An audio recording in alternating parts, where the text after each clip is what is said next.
Hai, shalom sahabat Alpetra Ministry yang dikasih Tuhan. Saya lagi baca Injil Markus 1 ayat 23 sampai 24. Nah, ayat 24-nya itu, pada waktu itu di dalam rumah ibadat itu ada seorang yang kerasukan jahat. Orang itu berteriak, "Apa urusanmu dengan kami, hai Yesus orang Nazaret? Engkau datang hendak membinasakan kami. Aku tahu siapa engkau, yang kudus dari Allah." Kesehatan rohani kita itu dari sini semuanya. Dengan membaca Alkitab, kita akan semakin sehat dalam rohani. Oh ya, sahabat Alpetra, akhir-akhir ini ajaran ataupun menjadi perbincangan ya tentang alam roh. Wah, ini luar biasa sekali ya. Ini wajar sih sebenarnya. Ya, tentunya tidak hanya di Indonesia ya, tapi di seluruh dunia pun pasti kalau ngomongin alam roh, alam mistis, ya secara umum lah ya, kita diwarnai oleh pemahaman mistis yang terus berkembang di saat ini. Karena tentunya sudah dekat ke akhir zaman. Nah, ya. Nah, celakanya nih ya, sahabat Alpetra, kalau ngomongin dunia dunia roh lah ya gitu ya. Sayangnya celakanya banyak orang Kristen kan yang sekarang juga banyak yang nonton misalnya di YouTube atau di televisi atau dengar dari lingkungan atau ya apapun itu ya. Ini gimana ya? Kok jadinya ini banyak orang yang tidak benar jadi ajarannya ya. Sahabat Alpetra, mistisisme Kristen adalah tradisi, praktik, doktrin, dan teologi mistik dalam agama Kristen tentunya, yang menekankan pada transformasi diri memiliki hubungan dengan Tuhan atau merasakan menerima kehadiran Tuhan. Nah, waktu di abad ke-6 Masehi itu juga ya sudah mulai dibahas nih tentang hal-hal mistis seperti ini. Tetapi sahabat Alpetra Ministry, bagaimana sebenarnya dunia mistis atau pemahaman mistisisme dalam kehidupan kekristenan? Baik ya, tanpa berlama-lama sebaiknya kita nanya sama orang yang tepat ya. Jadi sahabat Alpetra, kalau memiliki kesulitan dalam rohani, segera tanya kepada hamba Tuhan, pendeta, gembala sidang di tempat Anda bergereja. Dan saat ini di Alpetra Ministry, seperti biasa kita akan bertanya sama Om Yan.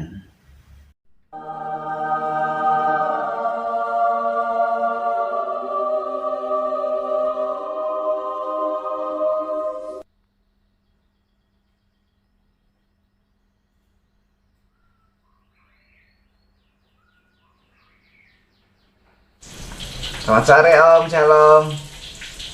Selamat sore, Shalom. Ya Om, ini kita ngomongin mistisisme nih Om. Agak-agak serem nih, tapi memang ini seperti yang kita tahu ini sangat mempengaruhi kekristenan saat ini ya Om ya. Bahkan banyak praktek mistisisme yang terjadi gitu. Nah Om, pertanyaannya, apakah sebetulnya ada Om mistisisme dalam kekristenan? Dan kalau ada itu gimana ya Om maksudnya Om? Jadi mistisisme dalam kekristenan itu adalah hubungan pribadi kita dengan Tuhan Yesus Kristus. Sebenarnya kita seharusnya lebih berpegang kepada firman Tuhan dan doa. Tetapi ada banyak orang Kristen yang merasa tidak puas dengan berpegang pada firman Tuhan dan doa. Lalu mereka ingin mengalami pengalaman-pengalaman rohani, penyatuan dengan Tuhan Yesus Kristus itu. Nah itu jadi sebenarnya ada bahayanya atau besar bahayanya, karena ada pergeseran dari berpegang kepada firman Tuhan kepada pengalaman rohani, yaitu yang disebut mistisisme itu.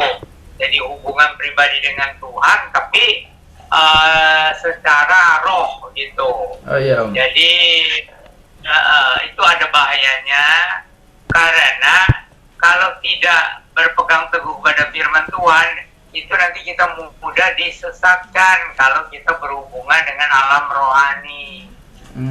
Ya Om. Jadi ini apa bisa dibilang ini tentang spiritualisme ya Om di itu ya.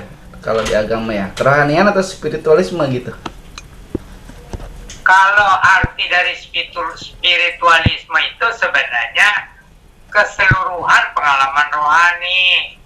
Tetapi yang dimaksudkan yang pembicaraan kali ini, jadi pengalaman rohani antara kita dengan Tuhan di alam roh. Oh iya iya Om.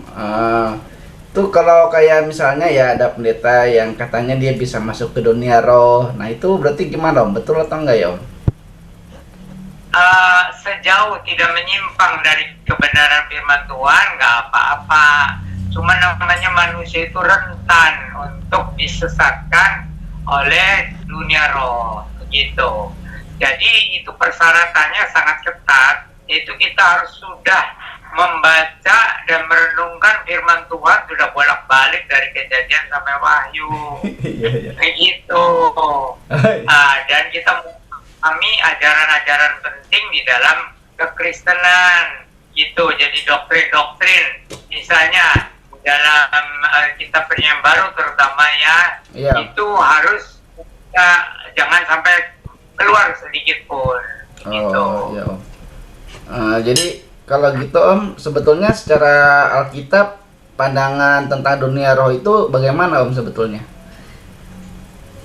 Ya memang kan Alkitab juga memberitahukan tentang adanya dunia roh, ya. Tetapi karena Tuhan tahu kita ini mudah disesatkan, makanya Tuhan memberikan pedoman-pedoman di dalam Alkitab, terutama Perjanjian Baru. Itu kita betul-betul harus memahami ajaran Tuhan Yesus Kristus dan ajaran Perjanjian Baru itu, Ya Om. ya, sampai betul-betul memahami, tidak boleh menyimpang ke kiri atau ke kanan. Iya Om. Harus sesuai dengan Alkitab ya Om.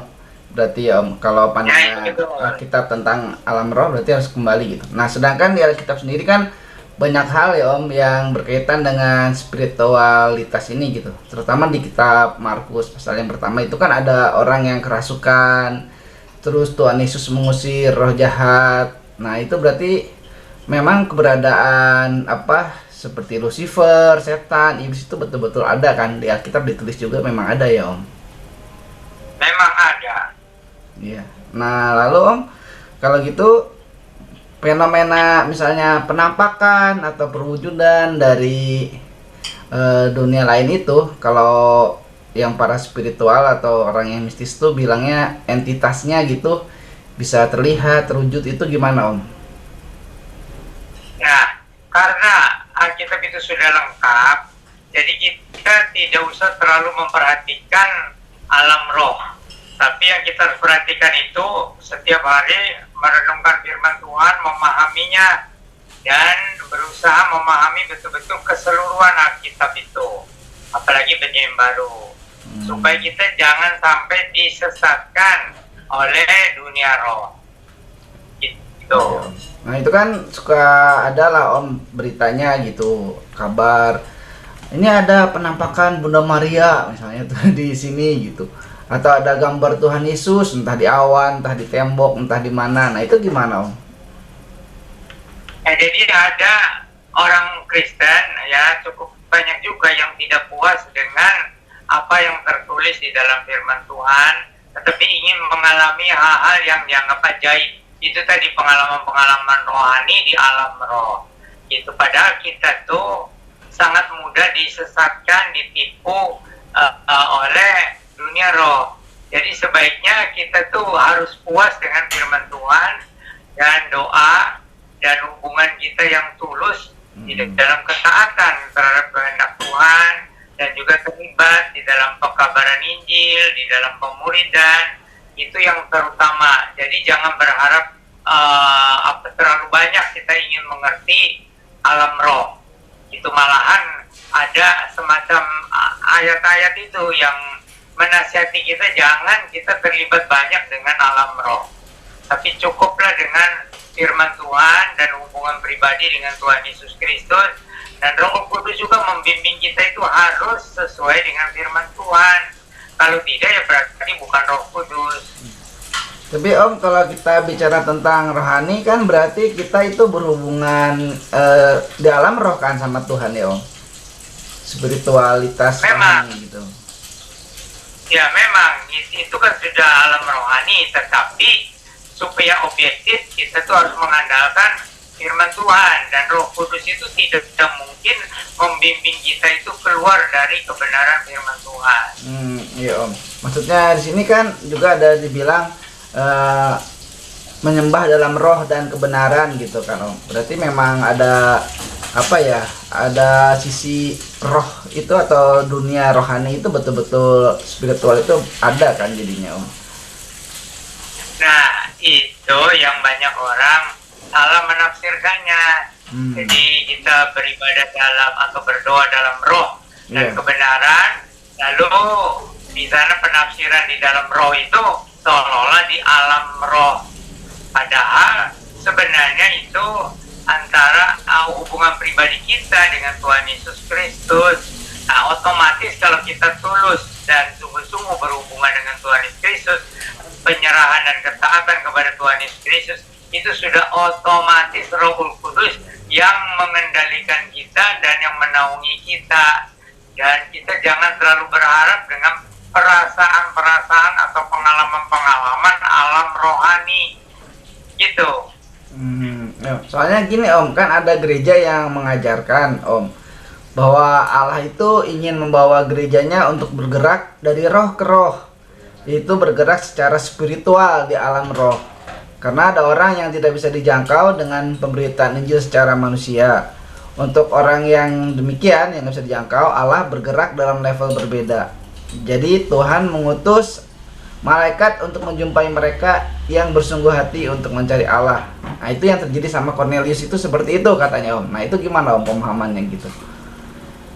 Itu kalau melibatkan malaikat itu kedaulatan Tuhan untuk menggenapkan rencananya.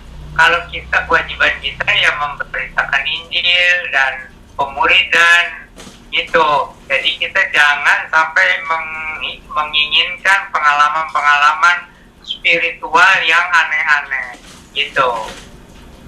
Tapi pengalaman spiritual rohani secara Kristen sebetulnya ada kan Om? Atau nggak ada? Ada.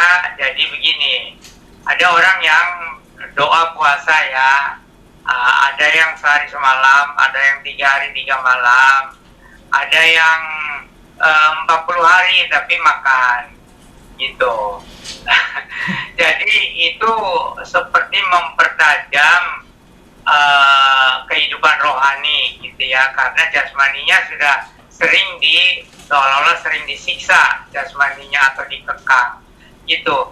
Cuman kita kalau tidak kuat pemahaman kita terhadap kebenaran firman Tuhan, itu sangat berbahaya, karena kita ini rentanlah ditipu oleh itu tuh rajanya kuasa gelap itu. Jadi sebaiknya kita jangan terlalu berharap mengalami pengalaman-pengalaman roh atau pengalaman rohani di alam roh.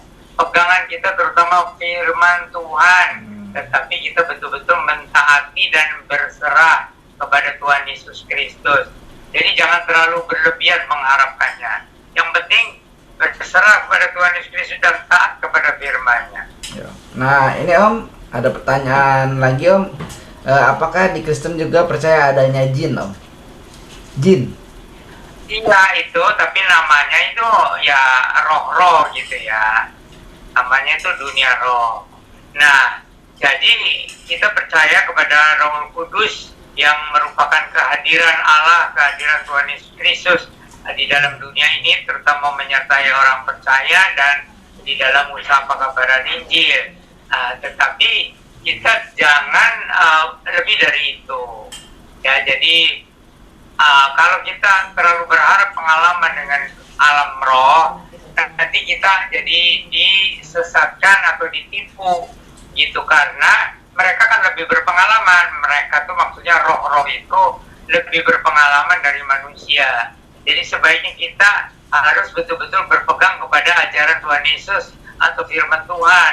Makanya baca firman Tuhan berulang-ulang, ya, apalagi bagian baru yang lebih jelas, dan jangan menyimpang ke kiri atau ke kanan.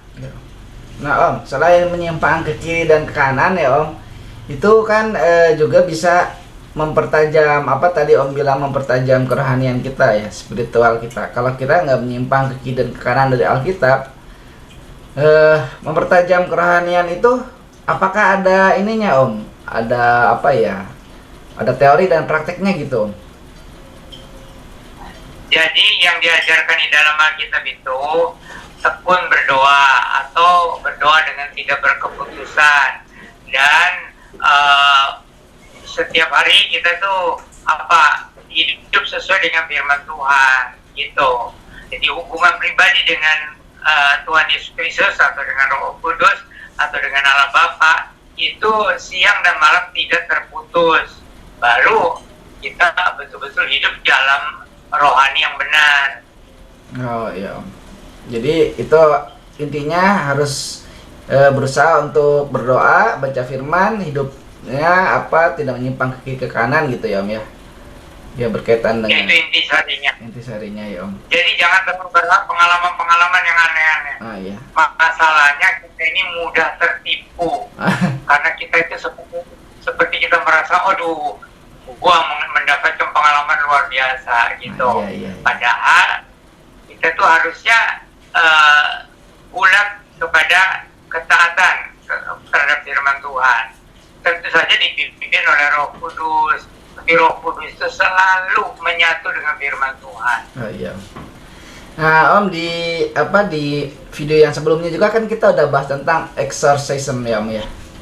Itu tentang pengusiran itu. Karena kita juga melihat di Alkitab Tuhan Yesus mengusir roh jahat, mengusir setan, dan bahkan ketika 40 hari Tuhan dicobai juga Tuhan mengalahkan iblis gitu. Lalu kan waktu itu jadi pertanyaannya, apakah setiap orang Kristen bisa melakukan pengusiran setan ya Om? Karena ini berkaitan dengan spiritual gitu. Jadi orang Kristen itu diberi kuasa Roh Kudus untuk mengusir roh-roh jahat dari orang-orang yang kerasukan. Tetapi itu kalau ada di depan mata kita. Jadi kita tidak perlu mencari-cari, ayo siapa yang kerasukan nanti saya bebaskan gitu. Nantang gitu. Harus betul-betul dipimpin oleh Roh Kudus itu, pelayanan kita itu. Kalau kita dipimpin oleh Roh Kudus menemui orang-orang itu ya nggak apa-apa. Tapi kalau kita yang mencari-cari, kan motivasinya sudah kadang-kadang menyimpang. Apa mau terkenal sebagai orang yang mampu atau yang berpuasa atas roh jahat. Kita kalau sudah terima Tuhan Yesus sungguh-sungguh dan sudah bertumbuh di dalam iman, kasih, ya, pengharapan, kita rohani kita sudah dewasa, itu sudah otomatis diberikan kuasa. Tetapi kuasa itu untuk kita nyatakan dalam pelayanan yang Tuhan tentukan kepada kita. Jadi bukan kita yang mau cari-cari kehormatan bagi diri sendiri. Masalahnya itu iman orang itu tidak sama kuatnya atau tidak sama besarnya. Tetapi kata Tuhan Yesus, kalau imanmu sebesar biji sesawi saja, tapi asal yakin, gitu, bisa memindahkan gunung. Cuma masalahnya ada banyak orang itu ya imannya itu ada yang masih belum bertumbuh. Ada juga yang sudah punya iman yang sepertinya besar, tapi tidak yakin. Gitu. Nah ini ada dua hal. Yang pertama itu soal iman yang teguh kepada firman Tuhan. Yang kedua, kita itu harus yakin, pede, tapi pedenya di dalam Tuhan.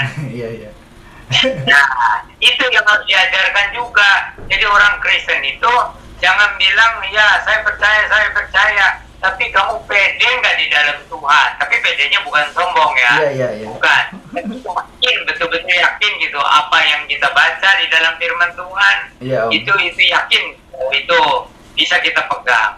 Itu.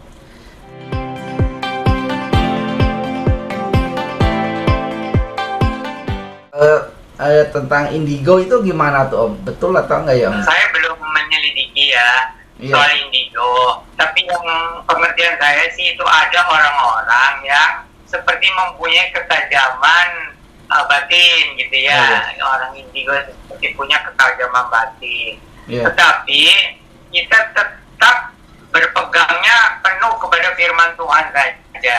Jadi tidak kepada kemampuan pribadi orang secara batin, gitu kan? Misalnya secara batin indigo itu bisa melihat agak jauh, bisa sepertinya ada kelebihan-kelebihan gitu ya. Kita tidak terlalu bergantung kepada kelebihan manusia, gitu. Jadi kita pegangnya firman Tuhan aja. Walaupun itu kenyataannya ada ya Om ya, ada gitu terjadi. Ya betul. Jadi kerohanian dan kejiwaan orang Kristen itu atau manusia lah itu kan tidak sama. Meskipun orang sudah bertobat, terima Tuhan Yesus sungguh-sungguh dan bertumbuh, tetapi ada dimensi kejiwaannya itu memang tidak sama orang per orang itu. Jadi kita harus belajar berjalan, bertumbuh sesuai dengan bimbingan Tuhan. Jadi sejauh mana kita dipimpin oleh Tuhan dan firman-Nya dan oleh Roh Kudus, ya sejauh itu aja. Kita tidak usah banding-banding dengan orang-orang lain, gitu. Karena Tuhan akan minta pertanggungan jawab kita itu sesuai dengan apa yang Tuhan berikan kepada kita. Apakah 1 talenta, apa 2 talenta, apa 5 talenta, itu kita bertanggung jawab sejauh yang Tuhan percayakan kepada kita. Tidak usah banding-banding. Oh iya Om. Kalaupun ada karunia itu ada karunia ya Om ya. Kalaupun ada kemampuan itu karena karunia Tuhan, karena talenta dari Tuhan. Karunia memang kita juga harus mengembangkan karunia itu, tapi bukan karena keinginan sendiri untuk dihormati. Iya. Enggak. Jadi karunia seberapapun lakukanlah secara maksimal pelayanan untuk kemuliaan Tuhan semuanya. Nah ini Om berkaitan dengan talenta karunia, misalnya diberikan kelebihan gitu secara rohani, secara spiritualitas gitu Om. Ini berkaitan dengan kekudusan Om gitu. Apakah memang harus orangnya kudus gitu Om, terus bertuhan kasih gitu? Tapi kan di kenyataannya banyak orang yang mungkin di mata manusia hidupnya juga ada celahnya gitu, tapi dia diberi karunia. Nah itu gimana Om? Nah itu antara iman dan keyakinan ya, itu berkaitan erat. Jadi ada orang yang diberikan iman sama besarnya misalnya, tapi yang seorang itu dia keyakinannya itu menunjang. Jadi antara iman dan keyakinan itu ada kerjasama. Jadi Tuhan Yesus juga pernah berkata, kalau kamu mempunyai iman sebesar sebiji sesawi, tetapi kamu yakin gitu, kamu perintahkan gunung itu pindah, bisa pindah katanya. Ya, nah itu jadi iman harus ditunjang dengan keyakinan. Tapi semua harus dilakukan untuk kemuliaan Tuhan, bukan untuk kita sendiri mau pamer. Saya ini keyakinan saya lebih besar dari kamu. Itu nggak boleh. Jadi kita juga jangan menghakimi siapapun, ya. Jadi apakah orang itu betul-betul untuk kemuliaan Tuhan, itu biar Tuhan yang mengadili ya, yang akan mempertimbangkan. Jadi kita masing-masing sesuailah dengan apa yang Tuhan berikan kepada kita boleh kembangkan secara maksimal gitu. Jadi kita juga boleh ingin dipakai oleh Tuhan, tetapi setiap orang itu kan ada rencana Tuhan masing-masing. Jadi jangan melebihi apa yang Tuhan tentukan. Iya Om, kadang kan kalau orang ada yang udah dipakai Tuhan kan dikritik gitu, dicari celahnya ya Om ya, nggak kudus lah, nggak apalah, padahal itu talentanya juga mungkin dia sendiri tidak mau, tapi dikasih sama Tuhan sebagai karunia ya Om. Nah itu, pertama memang kita nggak boleh menghakimi orang, tetapi kita boleh mengembangkan diri kita. Jadi antara iman dan keyakinan itu coba, iman kita harus ditunjang oleh keyakinan di dalam batin kita, di dalam pikiran kita, gitu. Jadi saya yakin, saya akan buktikan misalnya, tapi tujuannya untuk kemuliaan Tuhan. Untuk kemuliaan Tuhan. Gitu. Iya. Untuk kemuliaan. Jadi kadang-kadang ada tantangan-tantangan, lalu kitanya ragu-ragu, padahal tantangan-tantangan itu Tuhan maksud maksudnya supaya kita bisa mengatasinya, gitu. Apakah dengan mujizat, apakah dengan keberanian kita, apakah kita ya dengan doa, atau katanya ada dengan puasa, tetapi itu sesuailah dengan tantangan yang Tuhan berikan kepada kita. Jadi ada yang cukup dengan doa saja, ada yang harus dengan berpuasa, gitu. Tetapi iman itu harus ditunjang dengan keyakinan. Nah itu beda. Iya, iya Om. Dan itu tadi yang awal tadi Om bilang, penekanannya itu untuk kemuliaan nama Tuhan kan, untuk menyatakan, menyaksikan bahwa Tuhan Yesus itu ada gitu, ada bersama dengan kita gitu kan. Jadi kadang saya misalnya ketemu sama orang, ngobrol, atau saya sendiri ngalamin sama Om, saya mau teleponan sama Om, mau cerita sesuatu, terus Omnya udah tahu duluan. Nah itu Om kayak gitu. Saya belum ngomong, baru halo, Omnya udah ngomong duluan, udah tahu kayak gitu gitu Om. Itu berarti kan ada Kan roh sama. Nah itu Om. Nah ini apakah karena kedekatan Tuhan secara rohani ya, jadi kita nggak lihat latar belakangnya, keburukannya, tapi bagaimana dia dipakai Tuhan memuliakan nama Tuhan Yesus gitu ya Om? Ada satu pihak itu karena Roh Kudus punya rencana ya yang sama, tapi ada pihak lain itu bahwa keyakinan kita ini yang harus dikembangkan juga sesuai dengan iman itu. Iman dan keyakinan. Jadi kata Tuhan Yesus kan, kalau kamu punya iman sebesar sebiji sesawi dan kamu yakin, katanya itu. Nah ini jadi Tuhan itu ingin supaya jangan kita ini terlalu memikirkan iman saya cuma segini atau bagaimana. Harus ditunjang dengan keyakinan kita. Itu kembangkanlah keyakinanmu sesuai dengan iman Kristen itu. Oh iya Om. Atau sesuai dengan janji-janji Tuhan. Jadi kadang-kadang iman kita itu dibatasi oleh keyakinan yang kecil. Atau kadang-kadang ada orang punya iman tapi keyakinannya terlalu besar. Itu beda antara iman dan keyakinan. Oh iya Om. Gitu. Jadi kita melaksanakan iman dan keyakinan itu sesuai dengan tantangan yang Tuhan berikan kepada kita. Yeah. Jadi kita juga tidak usah misalnya merasa lebih baik kah atau merasa lebih buruk kah. Tapi yang penting kita berjalan sesuai dengan bimbingan Roh Kudus dan firman-Nya gitu. Dan jangan merasa minder, tapi juga jangan merasa super. Iya iya. Gitu. Kalau super sombong nanti jadi temennya iblis ya Om, karena kesombongan dan dusta Ya. itu iblis. Iya. Cuman kalau minder, jadi kita jadi dibatasi oleh keminderan kita. Oh iya iya Om ya. Tapi juga Jadi kadang minder juga nggak boleh. kadang ada intimidasi dari luar juga ya Om, yang mengecilkan kita gitu. Nah, tapi kalau kita dekat sama Tuhan ya, banyak berdoa, banyak merenungkan firman Tuhan, itu kan ada ayatnya, tidak ada rencana Tuhan yang gagal. Om, kalau kita dekat sama Tuhan kan, bukan berarti nggak ada ujian kan Om. Justru kita semakin dekat sama Tuhan, ujiannya semakin keras kan Om, semakin berat gitu. Ya, tapi itu bukan menghalang-halangi kita, tapi justru itu supaya kita memperbesar iman, keyakinan, ada rencana Tuhan di dalam kehidupan kita dan tidak ada rencana Tuhan yang gagal. Cepat lambat siapapun yang hidup di dalam Tuhan pasti akan berhadapan dengan pengaruh kuasa kegelapan itu ya Om. Karena Efesus 6 ayat 12 kan bilang kita itu bukan melawan daging tapi melawan penguasa-penguasa kan di udara dan seterusnya gitu. Nah itu gimana Om? Dari awal sebelum percaya kepada Tuhan Yesus dan selama kita hidup di dalam dunia ini, kita selalu diincar kelemahan-kelemahan kita. Itu sebabnya kita orang Kristen dinasihati untuk banyak belajar firman Tuhan, banyak berdoa dan berjaga. Gitu. Oh iya Om, berdoa dan berjaga-jagalah ya Om, karena singa mengaum-ngaum di sekitarmu. Ya itu.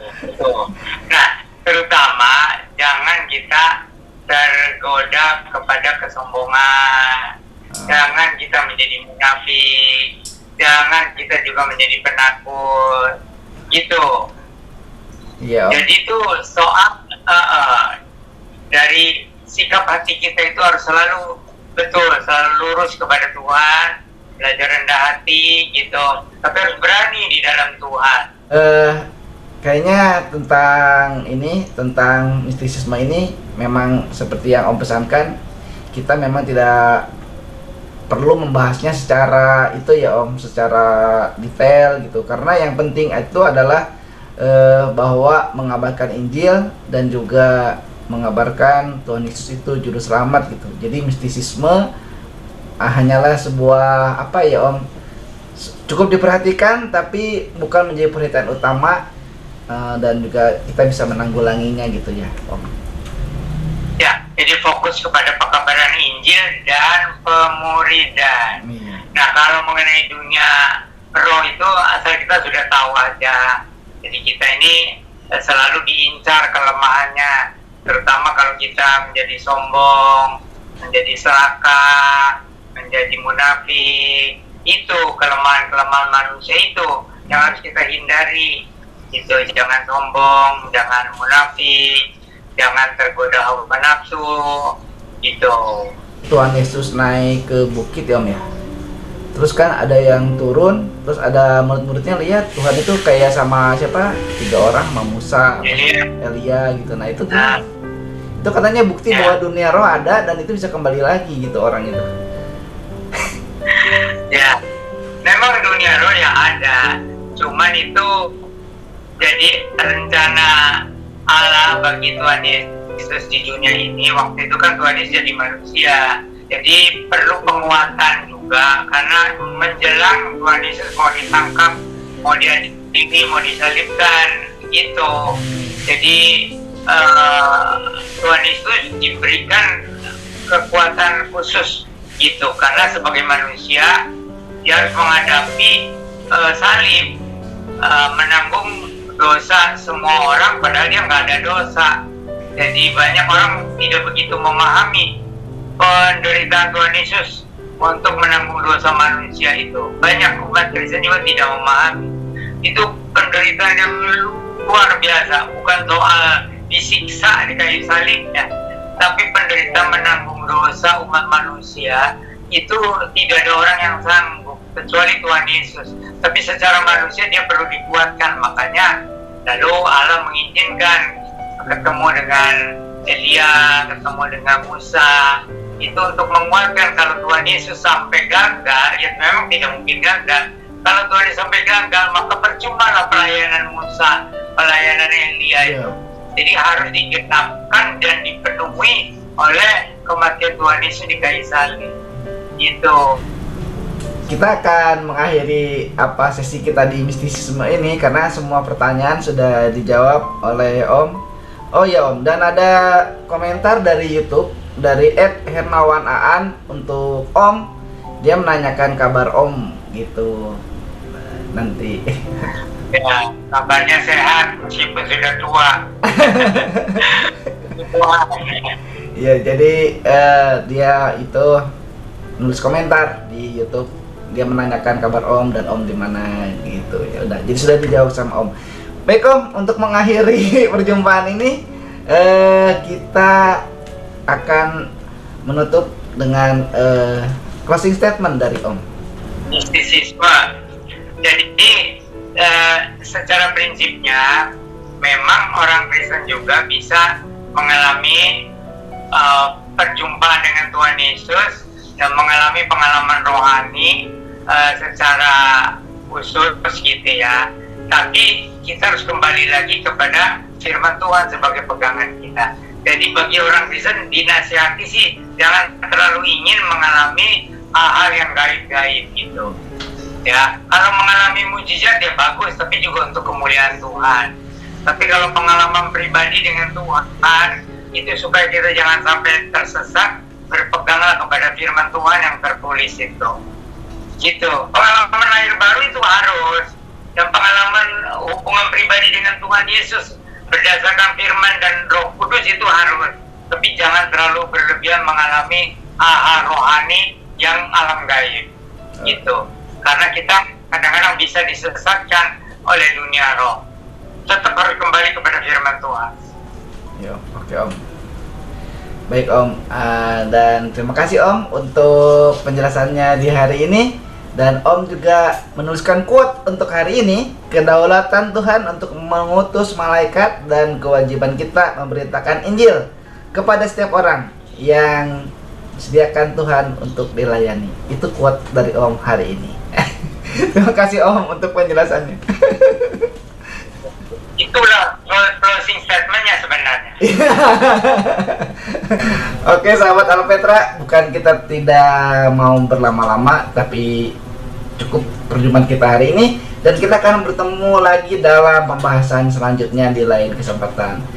Baik Om, terima kasih Om. Salam, salam Maranatha, cinta Tuhan, cinta keluarga, jaga kesehatan.